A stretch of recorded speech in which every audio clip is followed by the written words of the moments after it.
a survey conducted by SEBI in 2016, 95% of Indians prefer to invest their money in safer options such as fixed deposits, PPF and EPF, and only a handful were investing in mutual funds and stocks.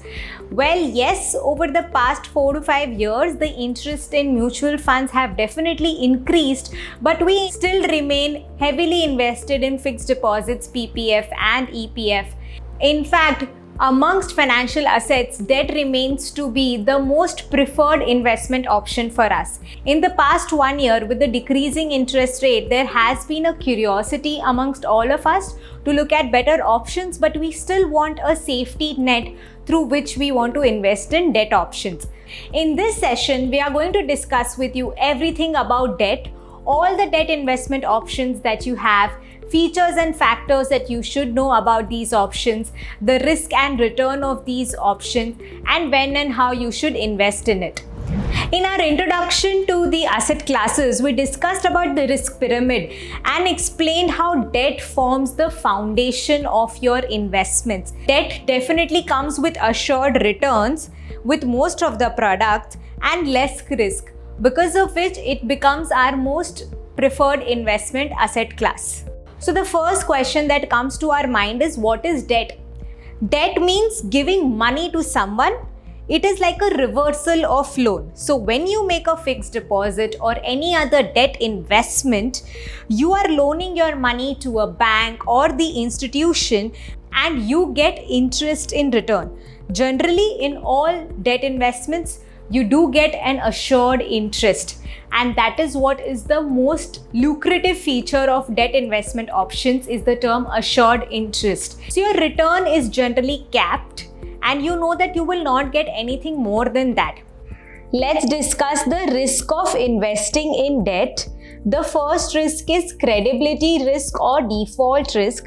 Basically, when we invest our money in various companies or banks, we are loaning them money, and we must ensure and check how credible that company or bank is before trusting them with our money.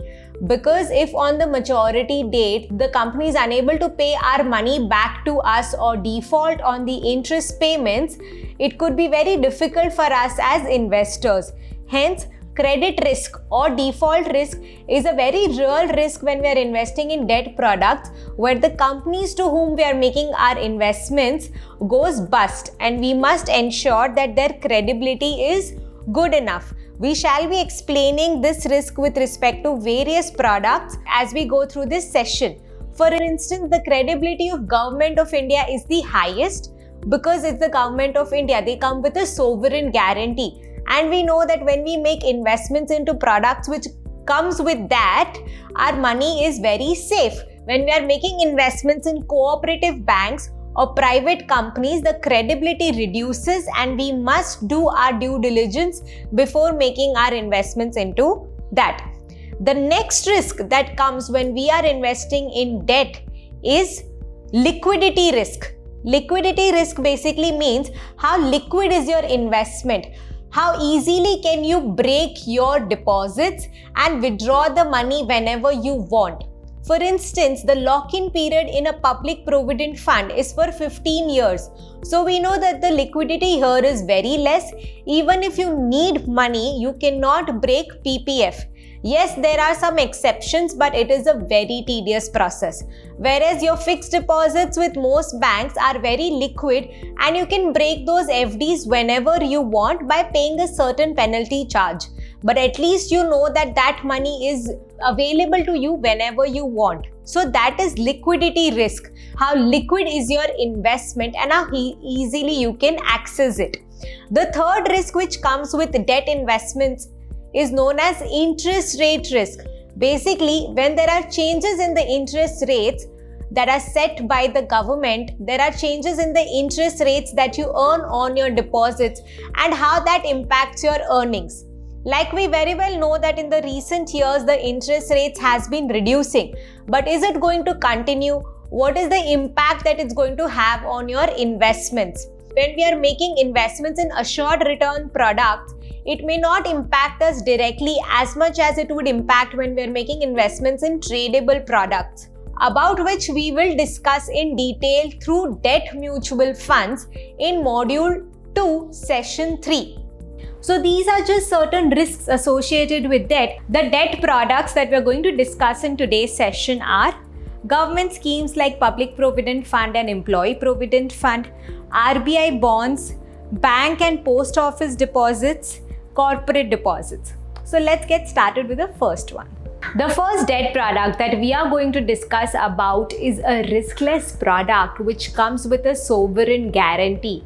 Yes, I am talking about Public Provident Fund or PPF as we commonly call it. It was introduced back in 1968 because the government wanted to give us better options to invest our small savings. And since then PPF has been one of the most beloved investment option because it not only gives us good returns, comes with a sovereign guarantee, but also helps us in saving taxes. As I've already discussed, the risk in this product is very low because we are investing with the government of India. That is our borrower or the person to whom we are lending money in this debt investment, and the chances of that going bust is close to nil. And as on September 2020, the return on this was around 7.1%. This interest rate is revised by Government of India at the beginning of each quarter. So what are the features of a PPF account? One person can have only one PPF account and only Indian residents can invest in a PPF. So the minimum investment that you can make in a year has to be 500 rupees. So once you open your PPF account, you have to invest at least 500 rupees per annum. And the maximum investment that you can make in these are 1,50,000 rupees per annum. I'm sure some of you would have considered investing this money around Feb and March for tax purposes. Well, yes, because PPF is exempt option. Basically, the investment that you make in it is exempt from taxes. The interest that you earn on PPF is also exempt, and the money that you withdraw at the time of maturity is also exempt. So what is the maturity of PPF? It is 15 years.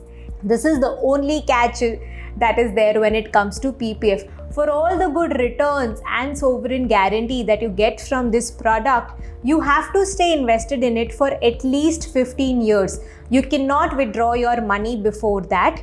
But you can obtain a loan on your PPF balance investment amount that is accumulated, and you can also withdraw the money from PPF account for certain exceptional reasons like higher education, health emergencies, or your wedding.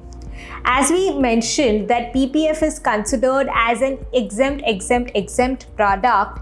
For the purpose of tax, your investment in PPF can be one of the best investments because not only it gives you a tax deduction under section 80C, but the interest that you earn from it is also tax free. And that is why PPFs are a great investment option for retirement and long-term planning. So let's compute what will be the value of your PPF investment with the help of the Wealth Cafe tool. So you can go to the next session and download the PPF calculator from there, and we will run through that with you. As you can see, the PPF tool is an Excel tool. You can only edit the boxes which are highlighted in gray. Rest all the other boxes will get populated on its own. So you have to fill in the details in the first box. That is, you have to put your current age. You have to put the account opening date in case if you have a PPF account which was opened in the past either by you or your parents, just get the passbook and write the account opening date. And if you are going to open the PPF account now, then add today's date. Yearly contribution, how much amount are you going to contribute to your PPF account? Are you going to make 1.5 lakhs, which is the maximum limit, or you're going to put lesser than that? You can put that number here. Return percentage, currently we are earning 7.1% from the PPF account, so we will put that. And opening balance, in case if there is any opening balance, if you have an account which is there from previous, so you can check your PPF passbook and you will get the opening balance of the PPF. Once you put this opening balance number, the amounts will get populated on its own and you will see the maturity value.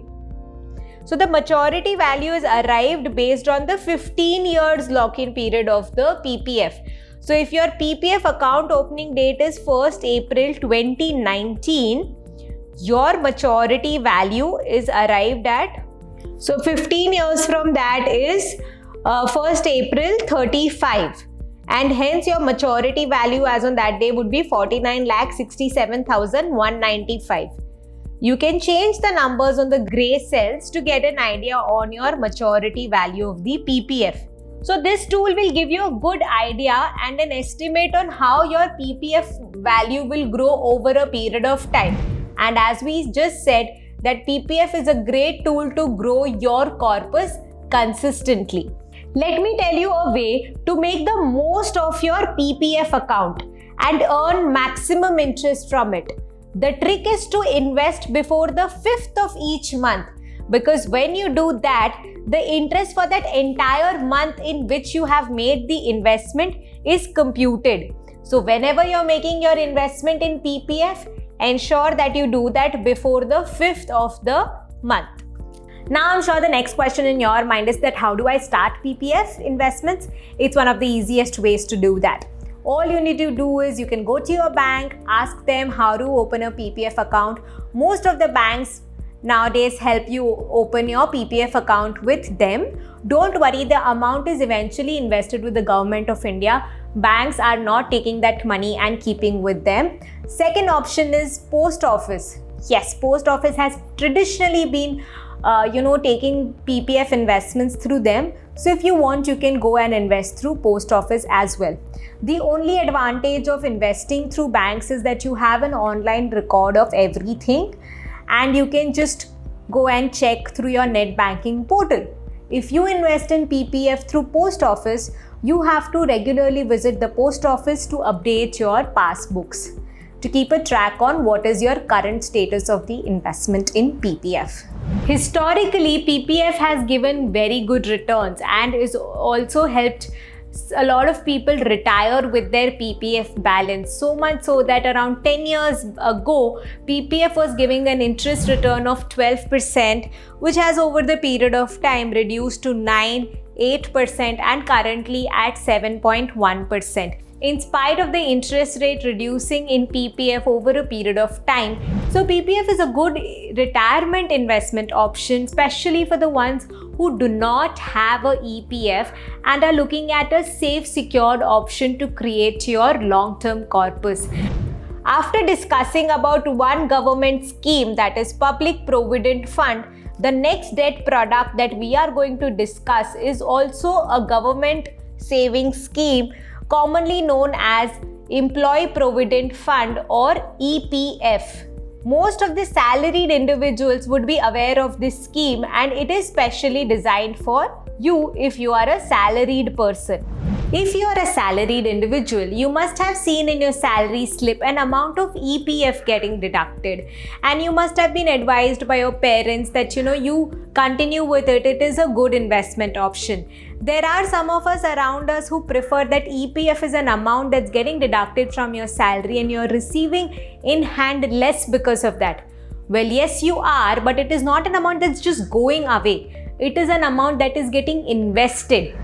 Let's have a look at the risk and return of the EPF investments. EPF works similar to PPF and the risk is very low. It also comes with a government guarantee, and currently, as on September 2020, you are making a return of 8.5% assured in it. So EPF is the only debt product which is giving you an assured returns of 8.5%. So let's understand more about it. Well, it is only for salaried individuals, so no entrepreneurs or freelancers can take advantage of it. Under the EPF scheme, both the employee and the employer makes the contribution. So you have an option to select either to go for 12% of your basic salary as your contribution or go for a minimum of 1800 rupees per month.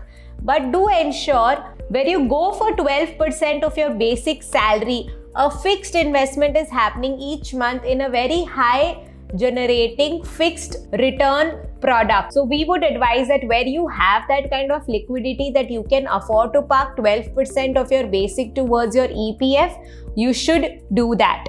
If you are a salaried person, you could pause your video right now and open your salary slip and check how much amount is getting invested in EPF. Is it 12% of your basic or 1800? If it's only 1800, you could go and check with your HR to increase your minimum amount to 12% of your basic salary. With this way, you ensure that you are investing 12% of your basic salary per month into a guaranteed government product with an assured returns of 8.5%. With respect to EPF, an amount is contributed by you and also employer makes an equal contribution.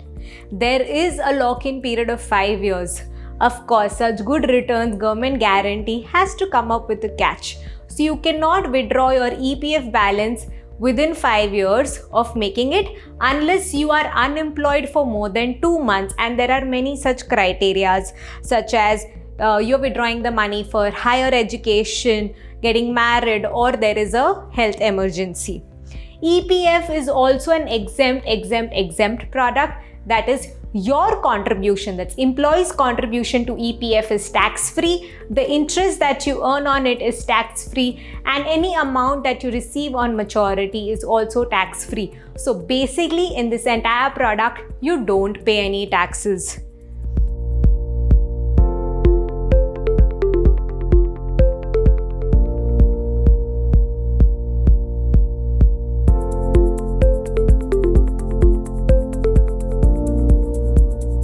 As we computed the value of your PPF corpus, we can similarly compute the value of your EPF corpus. So let's look at the tool EPF calculator. Go to the next session and download the tool. As you can see in this tool as well, you can only edit the boxes highlighted in gray and rest all the numbers would get populated on its own. So this we will start with what is the current age. So please write your age.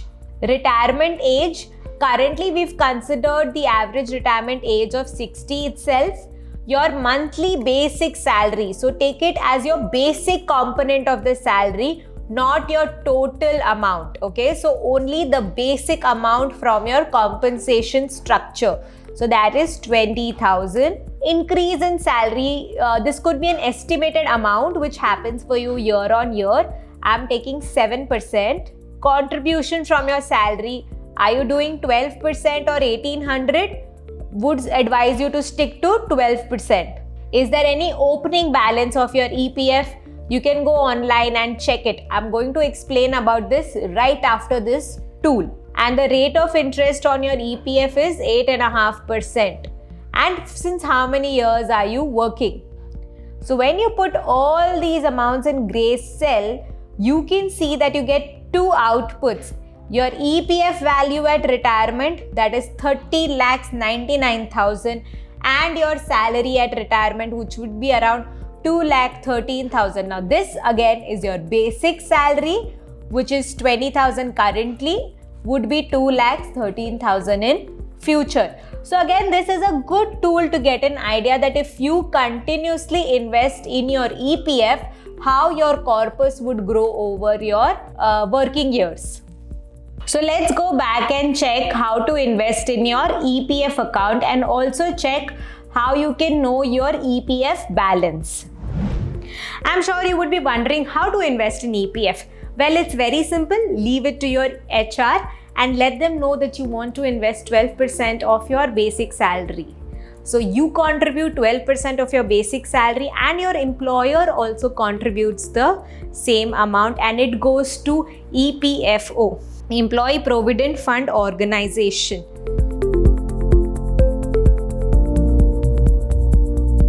You cannot directly invest in EPF. Your employer will have to do it for you. As per the law, any registered company which has more than 20 employees has to get registered with the EPFO. Once they do that, then you are making your investments with them. EPFO is a government-run organization and is one of the largest social security organization in terms of financial transactions undertaken and clientele. Well, your EPF balance becomes like your retirement corpus, because when you quit your company, a lot of private companies don't give us pension. It's only our EPF balance that we get, which can help us with our retirement. So the next question is, how do I check how much is there in my EPF balance? Well, as I said, pause the video and go and check your salary slip. On your salary slip, if EPF amount is deducted each month, you will see a UAN number. So what is a UAN number? Whenever we talk about EPF, this new UAN number is talked about the most. UAN number is nothing but a universal account number, which is a 12-digit identification number which you and your employer are assigned, by which it is identified that this is your EPF and all the contributions are made to your EPF. This number is issued by the Ministry of Labour and Employment and is generated and assigned by EPFO. So basically, your UAN number becomes like your identity number when it comes to your EPF account, and you can check all your investments in your EPF, whatever transactions are happening in your EPF, and any transfer of balance from one job to another basis this UAN number. So this becomes a very important number for you where you have a EPF account. So let's see what is the investment proof of EPF. Like, how can you check that you have an EPF investment running for you each month, and where can you go and verify it? There was an Umang app launched by the Government of India which provides you access to various government services including EPF. So to get access to the app, you need to do your one-time registration, which is generally linked to your mobile number. And once your account is tagged to your UAN number, then you can check your passbook through a lot of options that you have. Like, you can check it by sending an SMS, you can give a missed call to this number, you can go to the website, or you can do it from the Umang app. So while we are discussing, why don't you pause the video and go on the Umang app or the website and check your EPF balance. So what used to happen earlier is that people would get a EPF passbook physically, and you would have to keep a track of it with your employer, and it was a tedious process to get a hold of your EPF, especially when you were transferring your jobs. Getting your EPF transferred from your previous employer to new employer would take a lot of time, and sometimes your money would get stuck in the process. But now with UAN getting linked to all your EPF, it becomes very seamless. The only thing that you have to ensure is that when you change your employer, give your new employer your UAN number, because through this number, the new employer will ensure that your EPF is getting deposited in the same account and you have one passbook and one record of all your EPF. So say for 10 years you worked with one company and then you shift, you don't even want to withdraw in case if that's not a necessity for you. So the balance can be easily transferred and your entire EPF can be managed very well with the UAN number. So always link your EPF account to your UAN number. Let's have a look at the historical returns of EPF account. Even where the EPF is giving us 8.5% returns, approximately 10 years ago, EPF were giving 12% returns. But as you can see in the chart, there has not been so much decline in the returns as it has been in other products. Majorly, it's been in the range of 8 to 9%. So in spite of the reducing interest rates, EPFO has kept a standard return with their EPF account, which is very good for salaried individuals. On another note, if you are earning regularly, you can choose to invest your 12% of your salary towards EPF, which will come in handy 15 to 20 years later from now when you're looking at retirement. because this 12% investment that you're making today in EPF is the one that will help you retire early. So EPF are a great investment option for salaried individuals. If you are not a salaried individual but still want to have the pie of sovereign guarantee and good returns without any taxes, then yes, PPF is the one for you. The next debt product that we are going to discuss with you is Reserve Bank of India bonds or Government of India bonds. These are bonds which are issued by Government of India and any individual can invest in it. Well, the risk of these bonds are also very low, and the current return of the bonds which were issued in July 2020 is 7.15%, which is also very good. So let's understand what are the features of RBI bonds July 2020. So each bond which is issued by the Government of India could have some peculiar features to themselves. So we are discussing about the one which was issued latest by the Government of India. They have a floating interest. Floating interest means that the interest is not fixed and is determined by the government every 6 months. So the interest on this is also not given to you cumulatively at the end of the period the way it is given with PPF and EPF, but the interest is payable to you every 6 months. So this investment is useful for the ones who are looking for regular cash flows, because every 6 months, that is on 1st Jan and 1st July, the interest is payable to you. And the interest is taxable. Yes, these bonds are not tax-free but are taxable. The minimum investment that you can make in these bonds is 1000 rupees, and there is no limit to the maximum, but it has to be in multiples of 1000. The tenure of these bonds is 7 years. You cannot sell these bonds to anyone, so these are not tradable in the market. You have to hold these bonds till maturity. As discussed, the interest on RBI or Government of India bonds are taxable. Let's see what will be your effective post-tax returns based on your tax rates. So where no tax is applicable to you, you would still earn a return of 7.15%. Where 10% tax rate is there, you would earn a return of 6.43%. Where a 20% tax rate is there, you would earn a return of 5.72%. And where you come under the 30% tax bracket, you would only earn a return of 5%. Your 5% on RBI bonds would be compared to a 7.1% or 8.5% in EPF and PPF, because there is no taxes on that, and this is your post-tax returns of 5% in RBI bonds. One thing to note is that in our entire debt discussions, when we talk about returns, we would talk about pre-tax returns only, because every individual has a different tax liability. Some of them may have some exemptions. So the tax becomes very specific to each person. We will do a detailed discussion of taxes in our Module 3 session, Taxation. Also, one thing to note is that the interest on these bonds is payable half yearly on 1st Jan and 1st July of every year. So basically on these dates, the interest will be credited to your bank account directly, and the interest as on 1st Jan is 7.15%, but for the next 6 months it could change and will be decided on 1st Jan 2021. There is no option to pay the interest on cumulative basis. This would mean that once the interest on bonds are due, the same is credited to your account, and only the principal amount or your investment amount will be paid to you on maturity. So now how can you invest in these RBI bonds?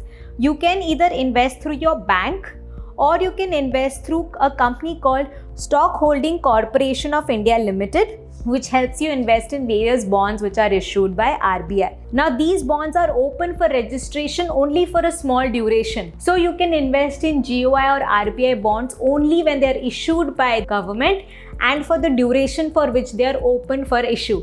And the one important thing to note here is that these bonds are issued only in electronic form. So as you can see on the screen, this is how a RBI bond looks like, and it will be in your bond ledger account. RBI bonds are a good investment option for those who are looking for a long-term investment with regular cash flows. It comes with sovereign guarantee and has a decent return as well.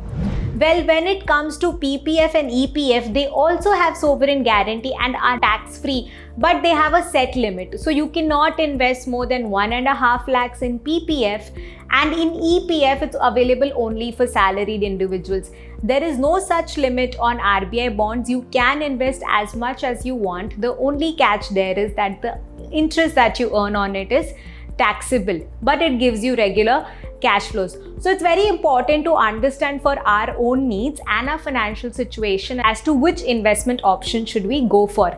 All these three products have their different roles to play in spite of them coming with a sovereign guarantee. And the second similarity is that they are not very liquid. You have to invest in them for a long duration. The next product in our debt list is fixed deposits. And yes, I'm sure that for most of us, we started with our first investment in fixed deposits, and even today, fixed deposits are the park it and leave it option for many Indians who want to put their money aside in a bank without any substantial risk. So let's go through the various things about FDs that we must know of. Well, obviously starting with the risk and return. The recent events of few major banks shutting down and people losing their money or getting their money stuck have reinforced that fixed deposits are not risk-free. They do come with their share of risk. So yes, the risk meter of fixed deposits would definitely be towards a little on the medium sized, and the returns currently that we are making in FDs range anywhere between 5 to 6.5%. So what is a fixed deposit? Fixed deposit is when you make a one-time investment with your banker for a fixed tenure and at a fixed rate of return. Whereas a recurring deposit, which I'm sure a lot of us go for investing our money regularly. So recurring deposit is nothing but a younger sibling of fixed deposit, where you are investing every month or at a fixed duration with your bank.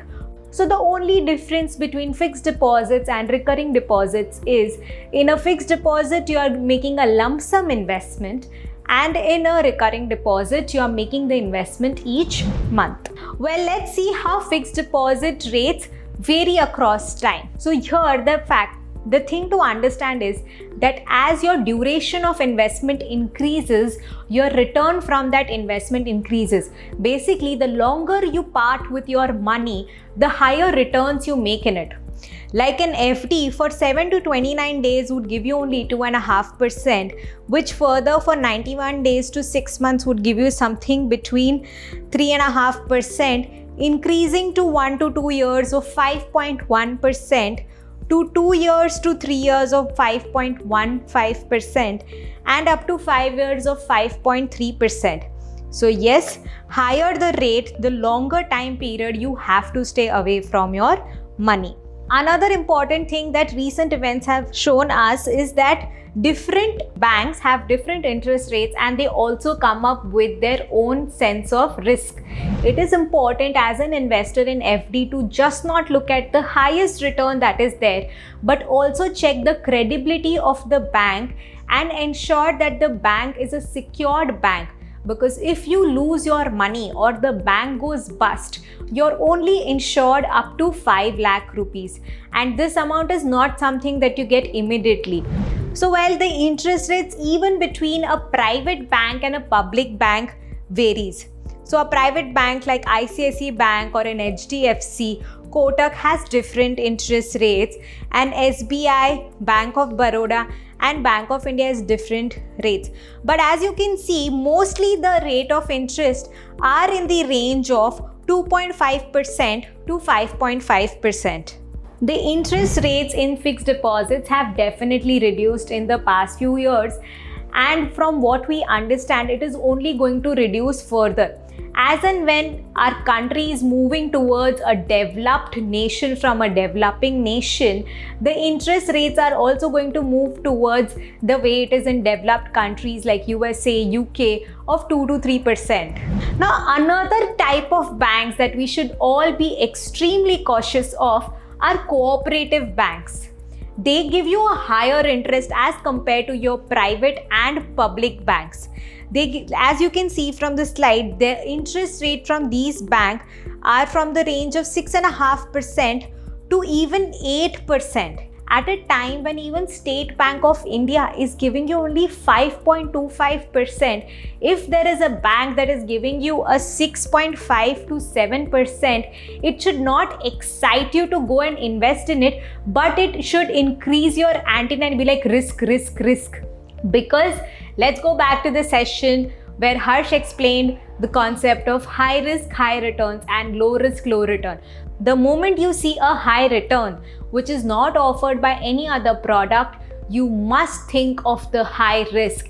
And yes, that is the high risk associated with cooperative banks, that they can go bust. They are not as regulated and governed as a private or a nationalized bank. In fact, in the past 15 years, over 165 cooperative banks have shut down alone in Maharashtra. So you don't want to be the next one standing outside your bank wanting your money for that 1% extra return. So if you're going for FDs, stick to safer, larger banks like HDFC, Kotak, ICICI, or your public nationalized banks. Now, another place where you can make your deposits are post office. They have been traditionally a means to make small saving investments. So post office has some of these investments like your post office term deposits, which is similar to your FDs, monthly income scheme accounts, and national saving certificates. So your minimum investment varies across these investment options. As you can see, the interest rates are slightly higher than your FDs because they also have a lock-in period, and the interest from same are taxable. So post office can also work as a decent alternative for your FD investments if you're looking for that extra returns, but don't go for cooperative banks. So when you make an investment with the bank, that is when you make an FD or your savings account with the bank, you get the insurance amount of INR 5 lakhs or your bank balance, whichever is lower from RBI, but you get this only after the bank has been liquidated, which could take years. So this is not something that we can rely on completely, but if there are some extreme market situations which leads to a bank going bust, this is the kind of guarantee and comfort we get from the government of India. As we just discussed that yes, there is a risk with your fixed deposits, your cooperative banks being the riskiest to your private banks being comparatively safer, and public banks being the safest when it comes to your various banks in which you invest your money. And hence, the returns that you make across these three types of bank also vary. In fact, you must have noticed that FD rates have been decreasing. So to help you get a picture of this, look at this slide where we're talking about how FD rates have changed over time. You can see that from 2010-11, when the FD rates were around 8 to 9%, currently in 2020, the FD rates have come down to 6%. In fact, some banks are giving as low as 5.5%. So clearly the FD rates have been reducing. On top of it, when you look at post-tax returns, the numbers are even more disappointing. Let's have a look. The returns that you earn from FD, your interest is taxable. Hence, your post-tax returns would reduce. So where you're earning 5% as pre-tax returns, depending on your tax rates, the post-tax returns would be lower. So where your tax rate is 0%, your post-tax returns are also 5%. Where your tax rate is 10%, your post-tax returns are 4.5%. And where your tax rate is 20%, your post-tax returns are 4%. And imagine what's happening to 30% tax bracket. Your post-tax returns are 3.5%. Yes, that's equal to what you make in a savings bank balance. So clearly FD rates have reduced, and FD is not the most lucrative option when it comes to returns. Let's quickly see how do you invest in a fixed deposit. Well, you can invest by going to the bank branch, like visiting it offline, filling a form and getting a FD receipt in person. or you can do it online through net banking, where the FD receipts are emailed to you and is also updated on the net banking portal. You can ask for a physical copy of the FD receipts even when you're doing an online net banking transaction. The proof of your investment is the receipt that you get. Well, how do you invest in post office deposits? You can deposit in post office by personally visiting the post office. Once you have an account with the post office, you can make online transfers to that account. Post office has become online in the past 2 or 3 years, where you can access your post office account through net banking, and you have an account number where you can transfer money online. Majority of people who invest using post office are not the ones who have that kind of net banking facilities or are digitally literate to access it. So in spite of post office working towards getting online, a majority of people who access post office today prefer to do so offline. And when it comes to investment proofs of your FDs, it's important that you keep the physical copy in place, because that becomes your investment proof. You have to sign it at the back of it at maturity to get your amount back. With respect to online banking or online FDs, do remember your net banking password. Do not share it with anyone, and be extra cautious for any sort of cyber crimes. And when you do online FDs, the amount is credited back to your bank account. Fixed deposits still remain one of the most preferred investment option for us Indians. Well, that could also be because of lack of understanding of other debt products and other investment options. With the advent of technology and ease of knowledge and this course, we are sure that you will get a better understanding of other products and you would diversify your portfolio. So the next up is a deposit option which is given by companies, has more risk than what your bank FDs give you, but clearly has more returns than your bank FDs. If invested correctly after proper due diligence, corporate FDs can give you good returns with managed risk.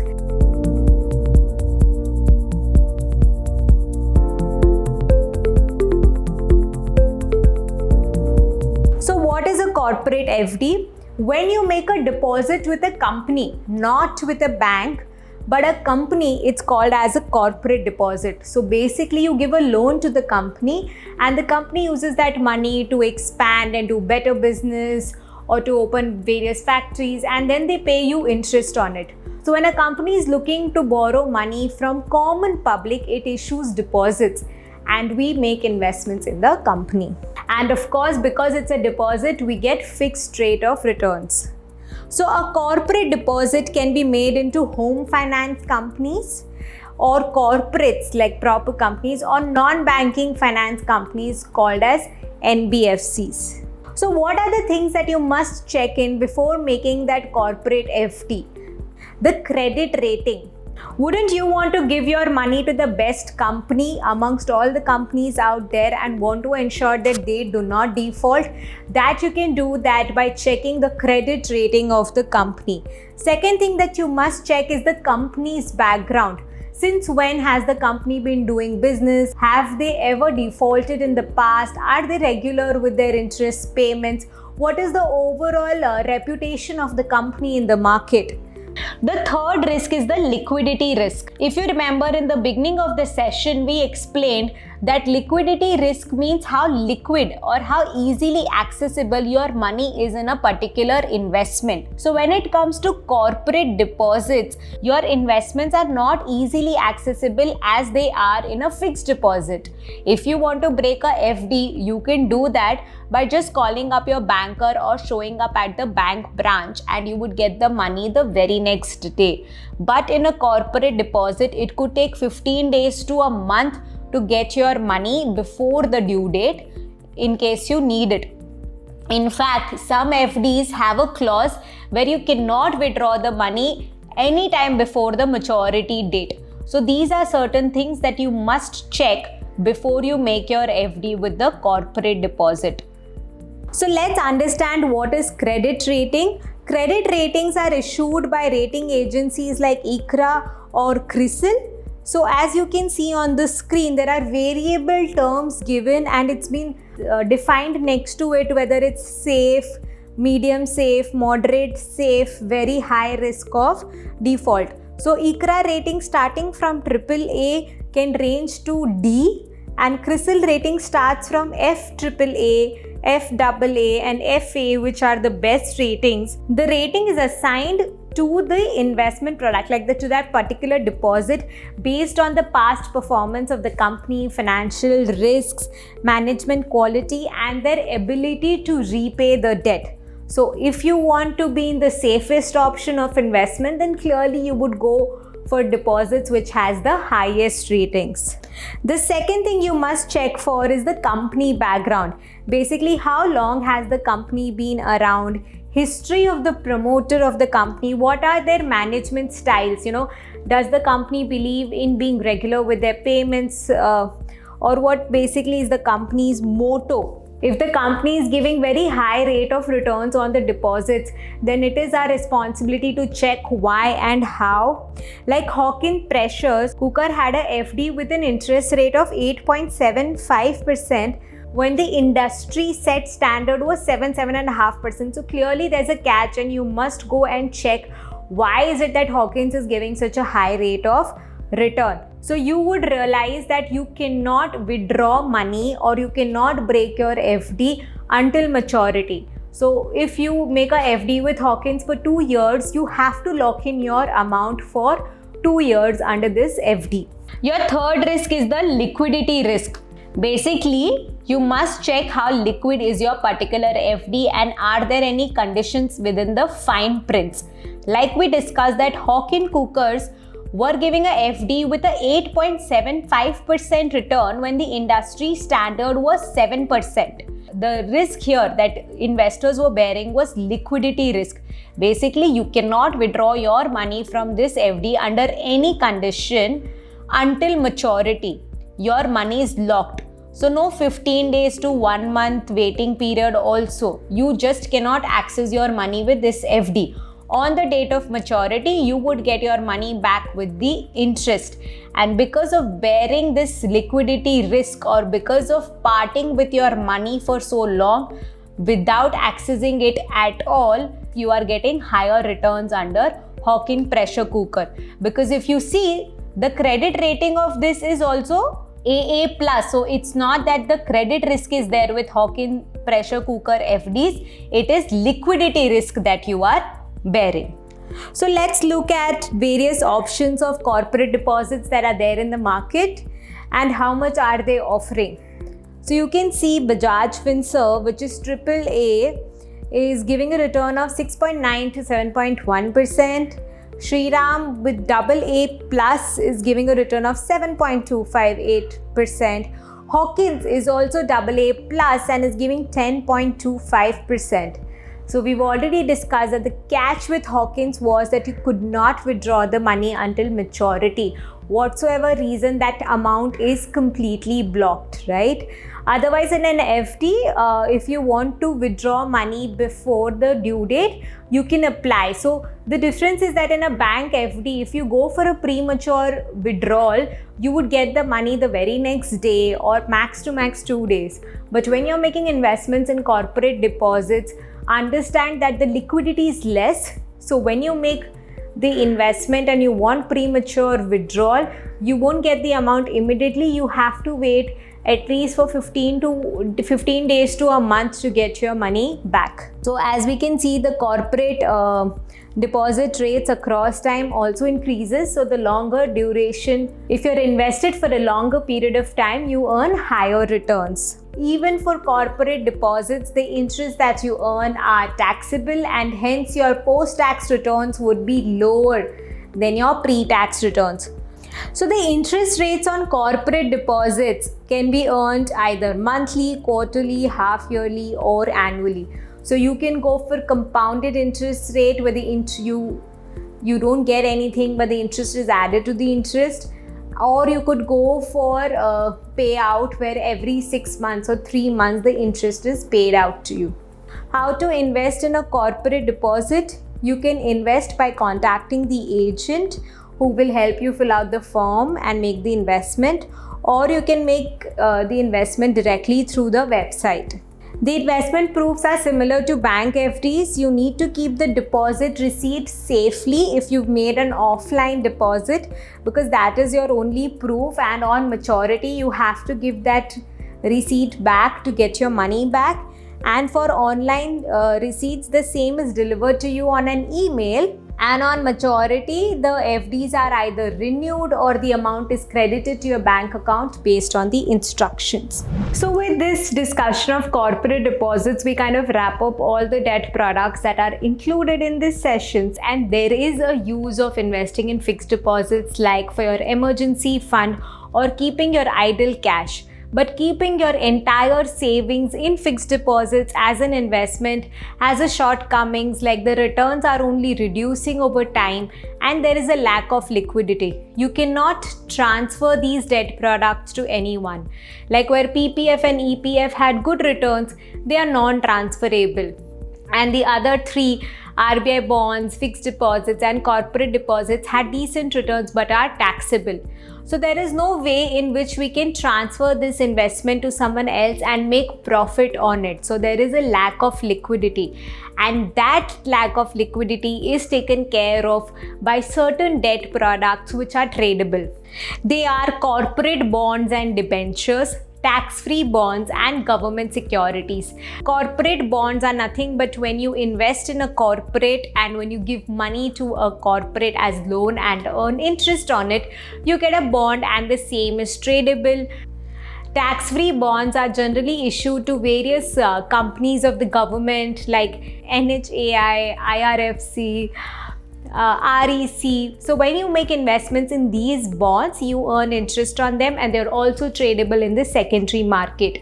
And the third one are government securities or T-bills, which are issued by Government of India, and they can be of short duration of less than 1 year or can be of long durations which can go up to 10 years. We shall be discussing more about these bonds and how investors like you and me can make money out of this in our module 2. Until then, let's do a quick revision of all the 5 debt products that we discussed in this session. In this chart, you can see a summary of the returns that you make by investing your money across various debt products.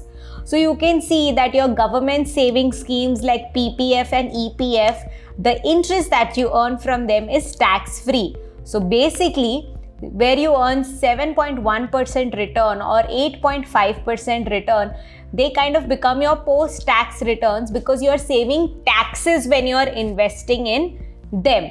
Whereas your investments in GOI bonds, bank deposits, post office deposits and even corporate deposits, any interest you earn in them is added to your total taxable income and is taxed as per your slab rates. So where you are taxed at 10%, your interest income would be taxed accordingly, and where you are taxed at 30%, your interest income is taxed accordingly.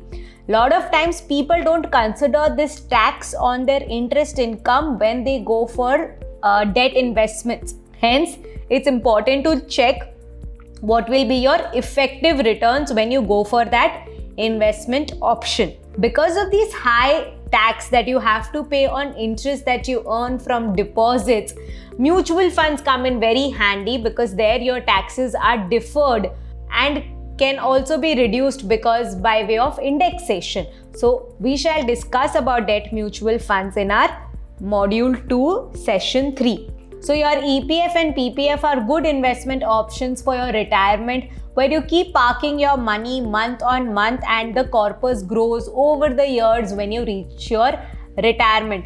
Many individuals have retired with their EPF corpuses. So yes, it can be one of your contributions towards your retirement or financial freedom corpus. You can obviously invest in other products which we shall discuss later. And your deposits come in very handy when you're looking to park your money as an emergency fund, or you want to park your extra funds aside for any opportunities or any spend that you want to do in the near future. Corporate deposits and government of bonds are good investment options for those who are looking for assured returns, do not come under high tax bracket incomes, and also need some regular cash flows. So yes, there is a role for each asset class to play in your entire portfolio. So let's quickly look at what are the 3 learnings that we had from this session. Make the most of each debt product based on their requirement and not just by looking at the return, as fixed deposit helps us to park our money for emergencies and makes us more comfortable with investing. EPF and PPF are investments for long term, but because there are limitations on how much money we can invest in them, these investments may just not be enough for our retirement and we may need to invest more.